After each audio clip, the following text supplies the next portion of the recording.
How many times have you snapped at someone because you couldn't let something go? How often does it feel like you're carrying a weight nobody can see? Every moment you spend like this is a moment you're missing out on what's right in front of you. You're locked in a mental box, not realizing that you've had the key the whole time. And once you understand this, you'll see it play out everywhere. More importantly, you'll know exactly what to do when it shows up in your own life. Let's talk about one of the biggest causes of suffering that I see in people. What it is, why it happens, and how to work through it with 3 simple steps that I wish I had decades ago. That cause is attachment, clinging to things past their time, and it's one of the most common things I see holding men back. Here are the first 3 steps to start working through this. Step 1, stay present. Start noticing when you're clinging to something, when your mind is running the same loop over and over, when you're holding on to some outcome, thought, or emotion. Just notice it, that's all.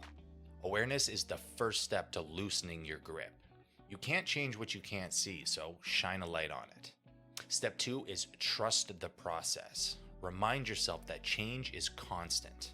The only thing that you can truly count on is change. You've already proven you can handle it. Think back. How many attachments have you already released in your life? How many things felt absolutely essential in the moment only to become a footnote in a story that you barely remember? And didn't life keep moving forward anyway? You already have the evidence that you can let go and survive it. That version of you that went through all that shit is still standing. And doing this continuously builds the inner strength and the inner trust needed to let go again. Step 3, reframe desires as preferences. Instead of I need this to be happy, try I'd like this, but I'd be okay either way. It sounds small. It isn't. That subtle shift changes your entire mindset. You can still want things, chase goals, dream big, but you're not tying your self-worth to whether or not you get them. Once you put these 3 steps into practice, here are 2 questions that'll help you cut through the noise in your head. When you feel stuck and you're obsessing or you can't let go of something, ask yourself, is holding on to this actually helping? And then, what would happen if I let go? These aren't rhetorical. Actually answer them. On paper, out loud, whatever it takes. 9 times out of 10, you'll realize that holding on is causing more pain than actually letting go could ever. And that realization, that moment of clarity, is the crack in the dam that lets the water start flowing again.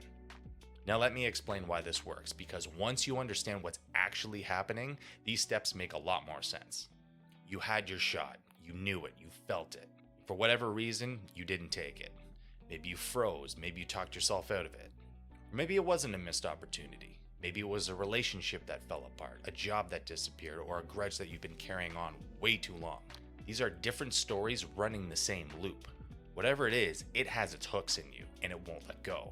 A highlight reel of everything you should have done differently, on repeat, shoved in your face. Stop it, please, I beg you! We've all been there. But moments like this will steal your peace of mind, strain your relationships, and mess with your health.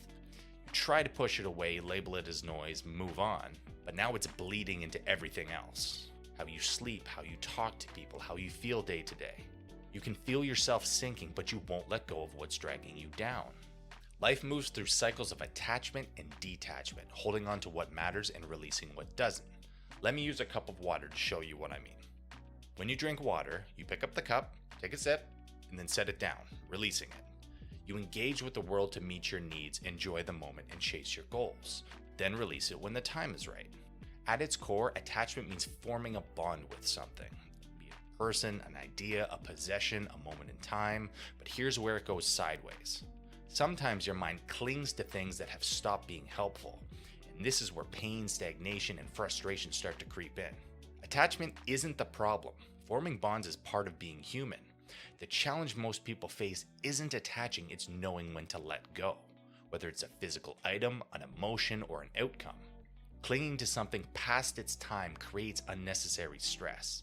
When you drink from a cup, you pick it up, take what you need, and then set it back down. You don't keep holding the cup to your mouth long after you finish drinking, right? When you become emotionally and mentally glued to something, it shows up in 4 ways, each one progressively more dangerous. First, there's intense desire. You want something so badly it overtakes everything. You'll sacrifice your health, your relationships, your values to get it. The wanting becomes bigger than the thing itself. Next comes obsession. You're not just wanting anymore, you're fixated. Replaying past conversations on loop.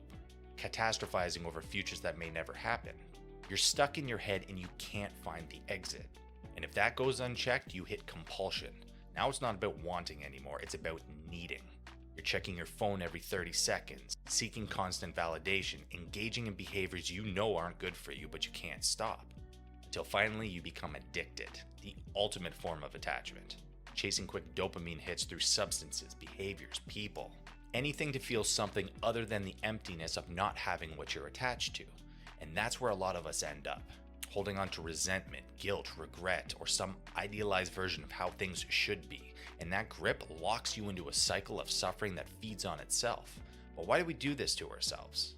All of it, the desire, the obsession, the compulsion, comes from one core fear, the fear of letting go. We convince ourselves that our happiness, our identity, our very sense of self depends on keeping things the same forever. Holding on to what we have, never losing anything. There's this belief buried in your subconscious that if you release your grip, everything will fall apart. You'll lose who you are. You'll be vulnerable, exposed. So you clench your fist tighter, dig in your heels, and resist change with everything you've got. And the brutal truth most people refuse to admit is that change is unavoidable. It's the resistance to change that creates tension in your life that fuels your suffering. Think about it like this. Life is a river, always moving, always changing course, always flowing forward. You can't stop it, you can't control it, but you can decide how you interact with it. You can flow with the river. Attach to things when they're here, release them when it's time to move on. It'd be a lot cooler if you did. Or you can try to build a dam with your bare hands here. And every ounce of energy you spend resisting the natural flow is suffering. That's what creates the tension. That is what is exhausting you. The river's going to keep flowing. The only question is whether or not you flow with it or drown fighting against it. Now I know what some of you are thinking. But Steve, isn't that just giving up? Isn't that being weak? Don't successful people use pain and desire to fuel their achieved goals? You're right, they do. But think about how a sailboat actually reaches its destination. It doesn't fight the wind, it works with it. But before it can go anywhere, it needs to be seaworthy. No holes, no leaks, the hull is intact. Because the same wind that moves one boat forward will sink another.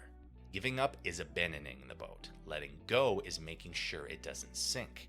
What I'm teaching you is how to patch the holes before you set sail. Then once letting go becomes second nature, you can channel intense desire into real momentum. Skip this step and you're pouring water into a leaking bucket. Okay, let's clear something up. Detachment doesn't mean shutting down emotionally. It doesn't mean becoming a cold, distant robot. It's not about avoiding attachments entirely. That's like refusing to drink water to avoid putting down the cup.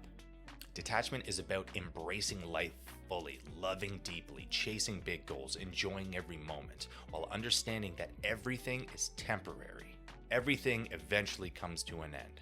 Relationships change, jobs end, moments pass, bodies age, people die. I know that sounds heavy, maybe even a little scary. But when you accept the truth, you actually get more out of life, not less, because you're not wasting energy trying to freeze time. You're not panicking about inevitable change. You're more present, engaged, alive. You love people deeper because you know that time is precious. You chase your goals with more focus because you're not distracted by what you can't control. You enjoy the good moments because you're not worried about losing them. It's like cleaning out your mental closet. You keep what fits, you get rid of what doesn't, and you make space for what's coming next. So here's your challenge. Practice detachment with something small this week. Set your phone aside for an hour without checking it. Let go of a minor grudge. Don't argue back with someone when they say something stupid that you disagree with online. Small stuff, low stakes. Because every time you're successful with letting go of something small, you're building evidence for your brain that you can do this. You're training the muscle, keeping your boat intact and ready to sail. Once you've built confidence with the small stuff, you're ready for the bigger attachments, the ones that really matter. Avoiding suffering isn't about not feeling pain. Pain is inevitable. It's part of being human. Suffering is what happens when you cling to that pain, when you refuse to let it move through you. It's holding on to an empty cup. It's trying to dam the river. It's keeping your fist clenched around something that's already slipping away. Detachment isn't about avoiding life, it's about living it fully, without the fear of loss hanging over every moment. Attach to what matters, enjoy it completely. And when it's time, let it go and move forward.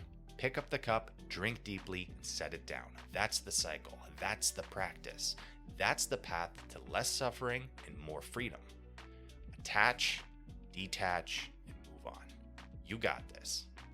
Don't miss next week's video when we'll continue exploring how to set yourself on a path your future self will thank you for. If you enjoyed this video and want more like it, leave a comment and let me know what topics you'd like me to cover next.